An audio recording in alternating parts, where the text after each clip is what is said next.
मुख्यमंत्री पुष्कर सिंह धामी पहुंचे जोशीमठ, प्रभावित क्षेत्रों का किया हवाई सर्वेक्षण। जोशीमठ में प्रभावित परिवारों से भी की मुलाकात।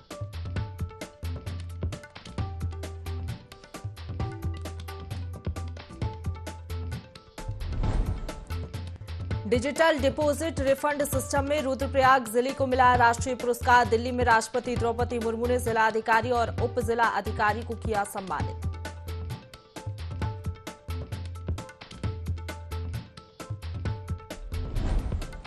देश के टॉप 3 पुलिस स्टेशनों में शुमार हुआ चंपावत का बनवसा थाना। एसओ लक्ष्मण सिंह जगवाड़ को 20 जनवरी को गृहमंत्री करेंगे सम्मानित। बनवसा थाना देश के पहले टॉप 3 में हुआ शामिल।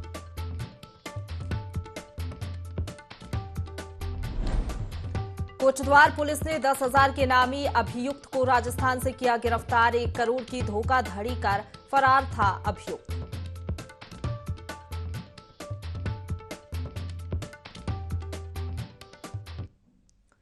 नमस्कार, देवभूमि लाइव देख रहे हैं आप। आपके साथ मैं हूं प्रशंसा। बुलेटिन की शुरुआत करेंगे खबरों के साथ, जहां उत्तराखंड के जोशीमठ में त्राहिमाम मचा है। लोगों के घर धंस चुके हैं। वहीं सूबे के मुखिया पुष्कर सिंह धामी खुद ग्राउंड जीरो पर हालात का जायजा लेने के लिए पहुंचे। इस दौरान उन्होंने प्रभावितों से बातचीत की। सीएम पुष्कर सिंह धामी ने कहा कि पानी के रिसाव से काफी घरों में दरारें आई हैं। हमारा प्रयास यही है कि सभी को सुरक्षित बाहर निकाला जाए। सीएम पुष्कर सिंह धामी ने कहा कि लोगों को सुरक्षित स्थान पर पहुंचाने का काम किया जा रहा है। भू धसाव के कारणों का पता भी लगाया जा रहा है। जरूरी चीजें की भी जा रही हैं।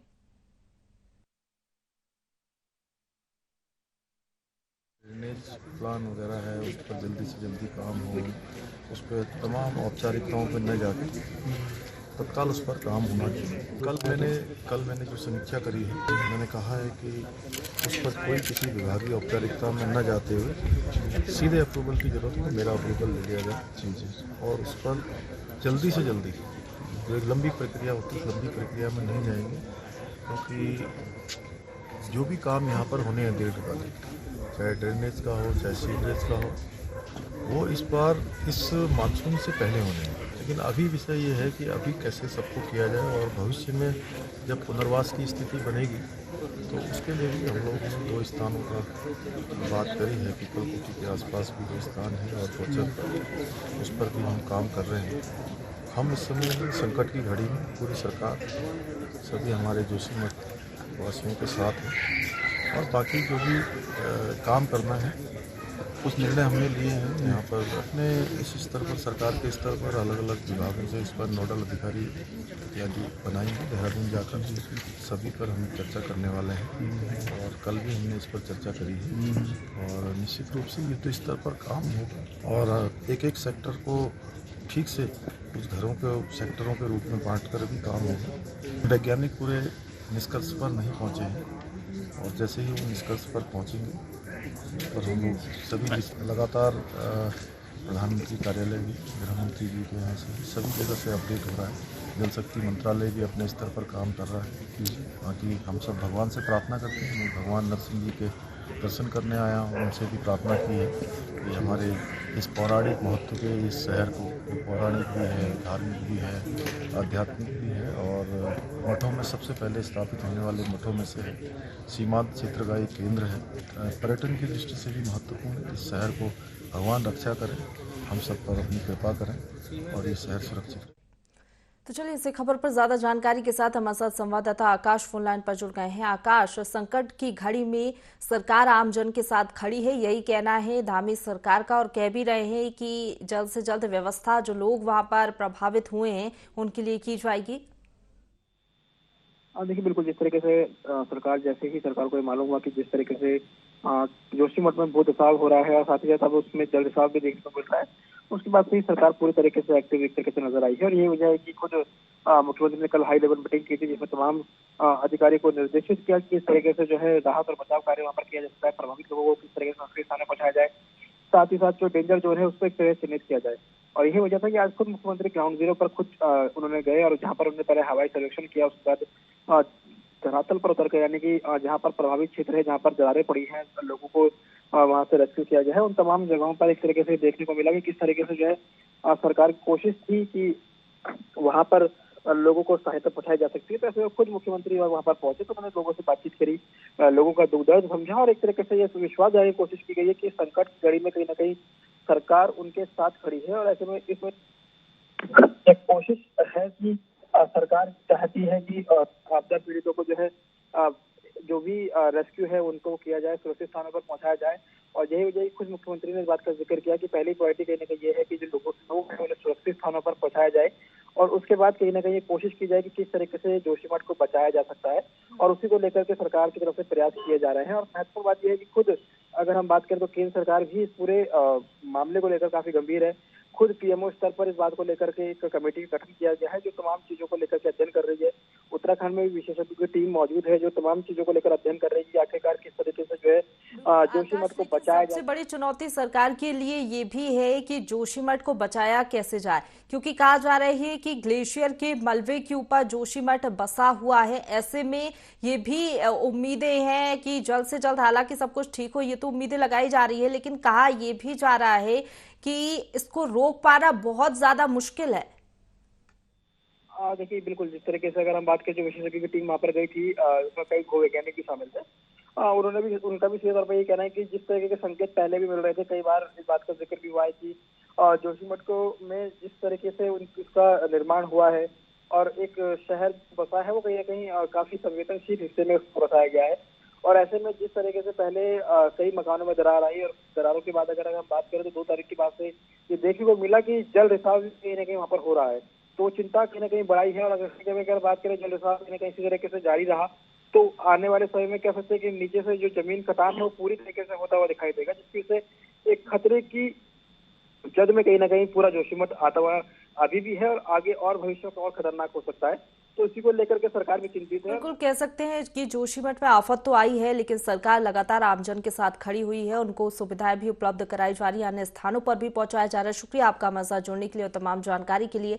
आगे बढ़ेंगे। हरिद्वार के लक्सर में खनन पर रोक के बावजूद भी अवैध खनन का काम तेजी से किया जा रहा है। पुलिस का सख्त पहरा होने के बावजूद भी तहसील परिसर में खड़ा ट्रक गायब हो गया, जिसके बाद मामले पर तुरंत संज्ञान लेते हुए पुलिस ने 4 दिन बाद गायब ट्रक को बरामद कर लिया है और फरार ड्राइवर के खिलाफ मामला दर्ज कर उसकी तलाश शुरू कर दी है।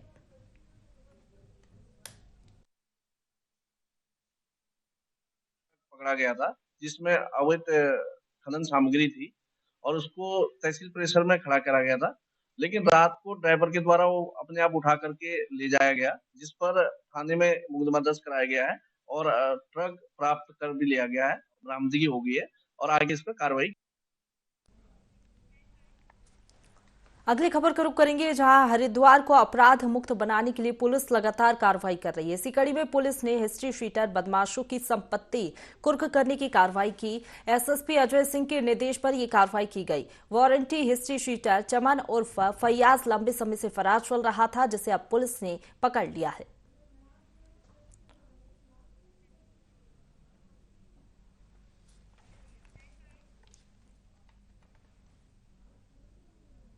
तो आगे बढ़ेंगे। हरिद्वार में लोक सेवा आयोग की ओर से राजस्व उप निरीक्षक पटवारी और लेखपाल की लिखित परीक्षा का आयोजन किया जा रहा है, जिसके लिए चंपावत जिले में 26 परीक्षा केंद्र बनाए गए।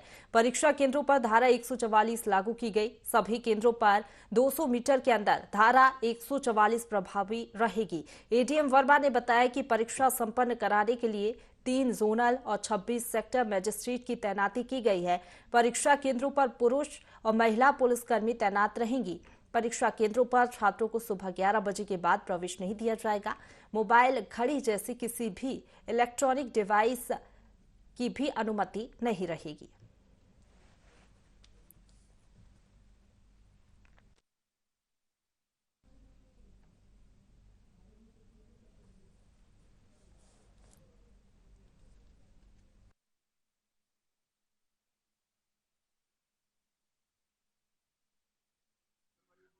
राजस्व निरीक्षक और लेखपाल की भर्ती परीक्षा है। इसमें जनपद में 26 परीक्षा केंद्र बनाए गए हैं। प्रत्येक परीक्षा केंद्र के लिए सेक्टर मजिस्ट्रेट की तैनाती कर दी गई है और परीक्षा केंद्रों को 3 जोन में बांटा गया है और प्रत्येक जोन में जोनल मजिस्ट्रेट के रूप में एक एसडीएम की तैनाती की गई है। इसके अलावा पुलिस व्यवस्था हो चुकी है। सेक्टर मजिस्ट्रेट के साथ भी पुलिस रहेगी, जोनल मजिस्ट्रेट के साथ भी पुलिस रहेगी और परीक्षा केंद्रों के गेट पर भी पुलिस की व्यवस्था की गई है। परीक्षा को पूर्ण सुरक्षात्मक ढंग से कराने की तैयारी की जा चुकी है। तो आगे बढ़ेंगे। चंपावत जिले के बनवसा थाने को सर्वश्रेष्ठ थाने के लिए चिन्हित किया गया है।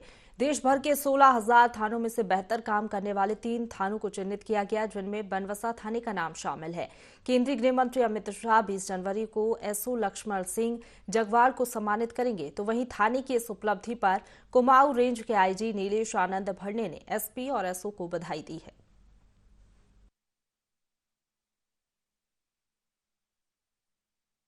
रीजन का जो है बनबसा थाना है उत्तराखंड में, ये पूरे देश में 16,000 पुलिस स्टेशन में से जो है वो तीसरे नंबर पे आया है। तो ये पूरा श्रेय जो है इसका जो एसपी चंपावत हमारे साथ देवेंद्र पिंचा जी है, इनका है। और जो एसओ जो बनबसा है, इन्होंने भी बहुत अच्छा कार्य लगातार जो है वो मन लगाकर वहाँ किया है। कुछ ऐसे कार्य हुए हैं जिस वजह से जो है ये थाना जो है टॉप 3 में तीसरे नंबर पे आया है। इन्होंने जो है वहाँ पुलिसिंग बहुत अच्छी करी है। खासकर ये बॉर्डर का थाना है नेपाल से लगने वाला, जहाँ पर मानव तस्करी और बाकी जो इस तरह से कैसीनो और ये क्रिकेट और ये बारी सारी चीज़ें की शिकायत थी। इन्होंने बहुत वहाँ पर सख्ती करी और एक अच्छा मैसेज जनता के बीच में गया। तो जनता ने जो फीडबैक दिया उसके आधार पे जो है ये तीसरे नंबर पे बनबसा थाना उत्तराखंड का आया है। सर्वप्रथम तो जो ये उपलब्धि हम लोगों को मिली है, तो इसके लिए विशेष तौर पर हमारे डीजीपी सर और हमारे कुमाऊं आईजी सर और हमारे जिले के कप्तान, जिनके कुशल नेतृत्व में हम लगातार हमें मार्गदर्शन मिलता रहा एक अच्छे कार्य को करने के लिए।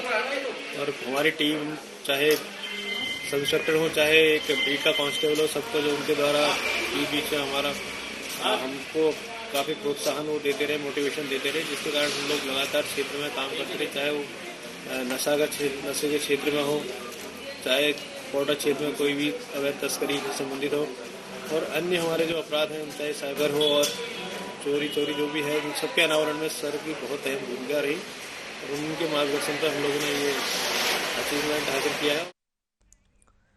आगे बढ़ेंगे। हल्द्वानी के नैनीताल जिले में वरिष्ठ पुलिस अधीक्षक पंकज भट्ट के नेतृत्व में समीक्षा बैठक का आयोजन किया गया, जिसमें सभी प्रभारी निरीक्षक और थाना अध्यक्ष मौजूद रहे। इस दौरान वरिष्ठ पुलिस अधीक्षक ने सभी अधिकारियों को निर्देश दिए कि वे जल्द से जल्द जितने भी पुराने मामले हैं उनको निपटाएं और पुलिस जनता के साथ मित्रता का व्यवहार करें।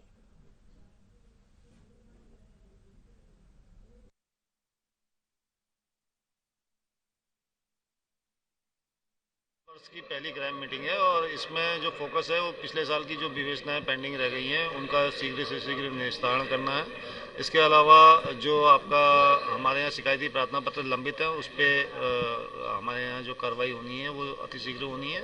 इसके अतिरिक्त इसमें पिछले साल स्मैक में बहुत अच्छा काम किया है कर्मचारियों ने, और इसमें इस बार जागरूकता अभियान चलाकर पब्लिक अवेयरनेस का कैंपेन चला करके इसको हमें नशा मुक्त नैनीताल बनाने का जो अपना लक्ष्य है उसको आगे। ऋषिकेश में विस्थापित क्षेत्र में चल रहे अवैध निर्माणों के खिलाफ आंदोलनकारी लगातार आवाज उठा रहे हैं। अब आंदोलनकारी मुकेश जैन पर एक बिल्डर ने मुकदमा दर्ज करवाया है, जिसके बाद आंदोलन कर रहे अन्य लोगों में आक्रोश बना हुआ है। आंदोलन कर रहे लोगों ने झूठे मुकदमे लगाकर आंदोलन दबाने के आरोप लगाए हैं और कहा कि इससे डरने वाले नहीं हैं, जरूरत पड़ी तो जेल भरो आंदोलन करने के लिए भी तैयार हैं। काम रोकने के लिए मना कर दिया कि इस बिल्डिंग में थाना अध्यक्ष ऋषिकेश को दिया। जब थाना अध्यक्ष ऋषिकेश के काम रोकने में असफल रहा तो जनता ने मजबूर होकर बाध्य होकर उसका काम रोका, पर झगड़ा नहीं किया, क्योंकि शासन को हम मानते, अपने कानून को हम मानते और कानून के हम पालन करना जानते। हम ऐसा गलत काम की मारपीट कर और झूठे मुकदमा वो तो छानबीन दूध का दूध दूध का पानी जब बेचना होगी, लेकिन हम ये कहते हैं इससे हम डरने वाले नहीं। हमारे साथ हमारे क्षेत्र, हमारे अधिकारों का, हमारे जीवन, हमारे बच्चों की सुरक्षा के और कुठाराघात किया जा रहा है, और इसमें अगर लगाम नहीं लगती तो हम जेल भराव आंदोलन के लिए बाध्य हो जाएंगे। पूरी तरीके से झूठा मुकदमा है हम पे। हम लोग कई लोग तो वैसे भी उस टाइम पे शादियां बहुत थी, सभी लोग शादियों में व्यस्त थे, और जिस तरीके से जैन जी ने हम पे मुकदमा डाला है, पहले तो उन पे मुकदमा होना चाहिए, क्योंकि उनके ही फ्लैटों के बगल में उनका ही सीवर का पानी बह रहा है, जिससे लोगों को डेंगू हुआ था। वहाँ पे 5-7 परिवार हैं, उनको डेंगू भी हुआ था वहाँ पे, और गंदगी और प्रदूषण तो बढ़ ही रहा है। वहाँ पे बदबू भी आती है, लोगों के लिए वैसे भी परेशानी है। पहले मुकदमा तो उन पे होना चाहिए था सरकार द्वारा, जब हमने इन पे लिखित रूप में भी दिया था, एमडीडीओ को भी दिया है, प्रशासन को भी दिया है, लेकिन उस पर कोई कार्रवाई नहीं की गई और हम पर झूठे मुकदमे किए गए। आगे बढ़ेंगे। कोटद्वार पुलिस ने इनामी आरोपी को गिरफ्तार किया है। दरअसल कई लोगों ने कोटद्वार थाने में शिकायत की थी, जिसमें आरोपी पर जमीन बेचने के नाम पर लाखों रुपए की ठगी करने के आरोप लगे थे। मामले में पुलिस ने कार्रवाई करते हुए आरोपी को राजस्थान से गिरफ्तार किया है। एसएसपी पौड़ी ने बताया कि अभियुक्त ने 1 साल में लगभग 1 करोड़ की धोखाधड़ी की है।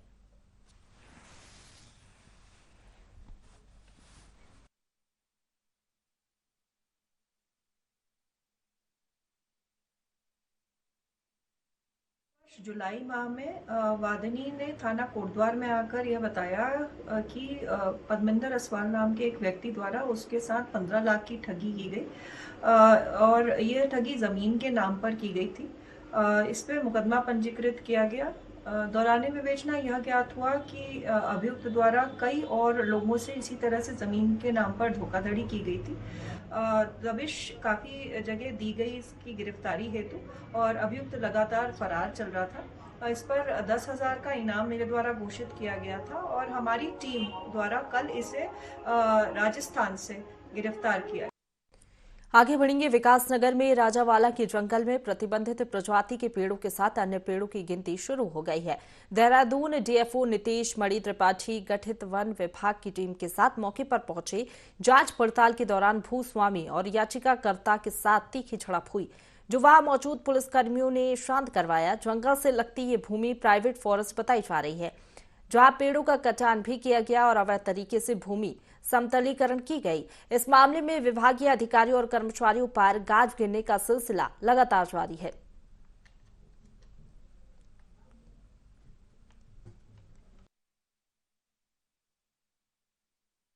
यह है कि 2021 में जून 21 में चिंपू यानी संदीप कौशिक उर्फ चिंपू द्वारा ये पूरे भरे मामले को जो है साफ कर दिया गया था। उस टाइम जो पेड़ गिने गए थे मात्र 147 पेड़ थे। उसके बाद हम हाईकोर्ट में पिटीशन दायर करी और अभी एक माननीय उच्च न्यायालय द्वारा उत्तराखंड प्रमुख वन संरक्षक को भेजा गया। प्रमुख वन संरक्षक द्वारा जब मुझे यहाँ पे आमंत्रित किया गया, नीतीश मणि त्रिपाठी जी जो डीएफओ देहरादून है, उनके नेतृत्व में एक टीम बनाई गई कि जो कॉम्बिंग का जो मामला है ये दोबारा गिना जाए, दोबारा बताया जाए। 1654 पेड़ तो ऑलरेडी आ चुके हैं और ऐसे भू माफियाओं को सरकार जरूर पनिशमेंट करेगी। बस ये कहता पुलिस प्रशासन अपना काम करे, बाकी वन विभाग यदि कोई किसी को परेशानी हो, वन विभाग है, कोर्ट के दरवाजे सभी के लिए खुले हैं, वो कोर्ट जाएं कि कोड ऑफ कंडक्ट करें, कोई फर्क नहीं पड़ता, लेकिन जो गलत है वो गलत है। प्रमुख वन संरक्षक महोदय को माननीय उच्च न्यायालय ने निर्देशित किया था कि इस क्षेत्र का भ्रमण कर लें और सुनिश्चित कर लें और देख लें कि कितने पेड़ कटे हैं और कोई अवैध कार्य क्या क्या हो रखे हैं इस क्षेत्र में। तो उसके संबंध में प्रमुख वन संरक्षक महोदय द्वारा एक समिति गठित की गई है डीएफओ देहरादून की अध्यक्षता में।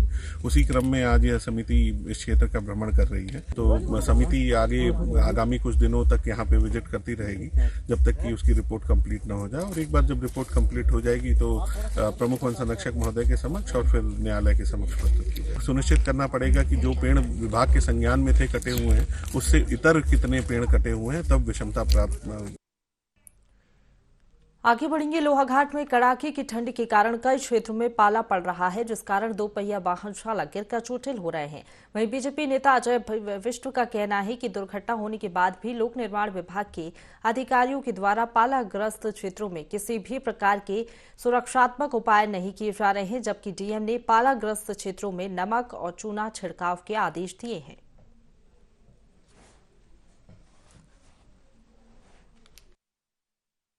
निर्माण विभाग ने जो इतनी बड़ी लापरवाही करी है, चौमेल रोड में की जो इतनी खतरनाक दुर्दशा है, गड्ढे तो उन्होंने भरे नहीं, लेकिन आज अब जो पाला क्षेत्र है जो दुर्घटनाओं को लगातार दावत दे रहा है। कम से कम 100-150 मीटर लंबा पाला क्षेत्र पड़ा हुआ है मोड़ में, और वहां आज सामने की बात है एक दुर्घटना भी हो पड़ी।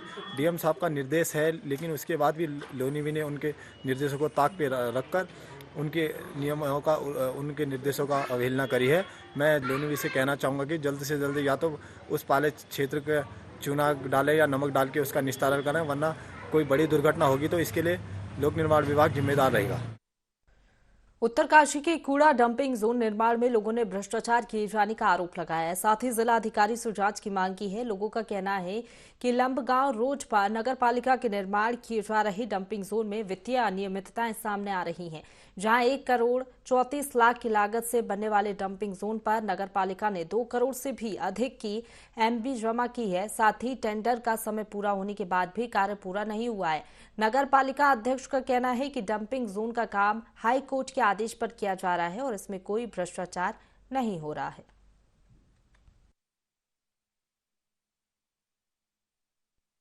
नगरपालिका परिषद बाड़ाड़ को जो कूड़ा निस्तारण हेतु भूमि आवंटित की गई थी, इसमें जो है पिछले कुछ वर्ष से जो है कार्य चल रहा था, जिसमें कूड़ा निस्तारण केंद्र बनना था, जिसके लिए जो है पालिका का जो है ठेकेदार के साथ जो अनुबंध हुआ था, उसमें जो है तय धनराशि जो है 1 करोड़ 11 लाख के समथिंग थी।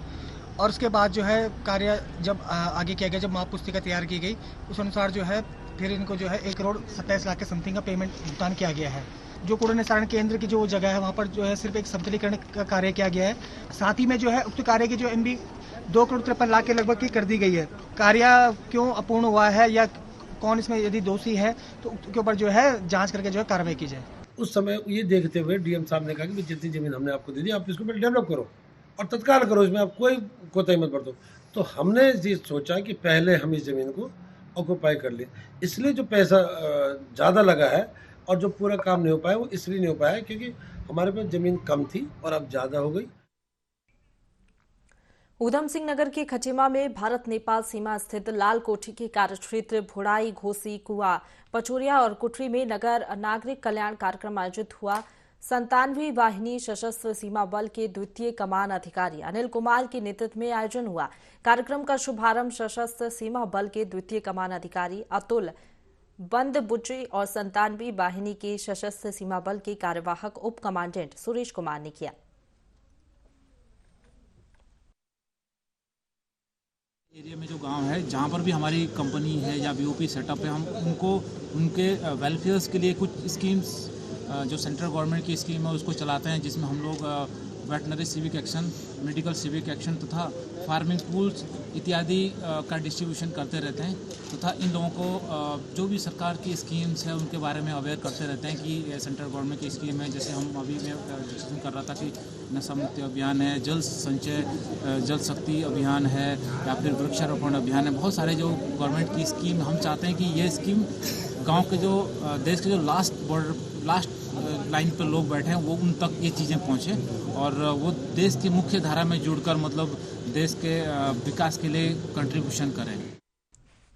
सूबे में उप जिला मजिस्ट्रेट की अध्यक्षता में शीतकालीन भ्रमण और चौपाल कार्यक्रमों के आयोजनों का खाका तैयार किया गया। इस शीतकालीन भ्रमण और चौपाल कार्यक्रमों को अब लक्सर में भी निर्धारित किया गया है।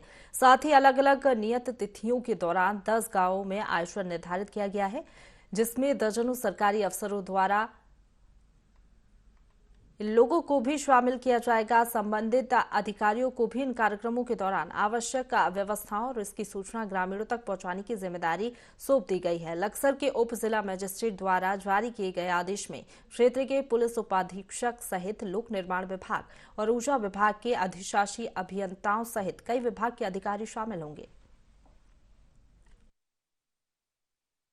हमने एक शेड्यूल जारी किया है जिसमें लगभग 18 से 20 गाँव में भ्रमण, रात्रि विश्राम और चौपाल कार्यक्रम किए जाने का है, जिसमें संबंधित विभागों के लोगों को भी हमने उसमें बुलाया है और मौके पर ही गांव में जो लोगों की समस्या है उसका निस्तारण किया जाएगा। ग्रामीण क्षेत्र में किसी भी प्रकार की विकास योजनाएं हैं, अन्य जो जन समस्याएं और शिकायत सुझाव है उसको लेकर के चौपाल वगैरह आयोजन किया जा रहा है। तो लगातार ये कार्यक्रम फरवरी तक हम लोग कोशिश करेंगे कि ये चलते रहे और जिससे कि ग्रामीणों को उनके घर पे ही, उनके गाँव में ही जो सुविधाएं हैं सरकार के द्वारा दी जा रही हैं, जो योजनाएं हैं उनकी जानकारी मिले और उनका लाभ प्राप्त। इसी के साथ बुलेटिन में फिलहाल इतना ही। खबरों का सिलसिला लगातार जारी है, आप बने रहिए हमारे साथ।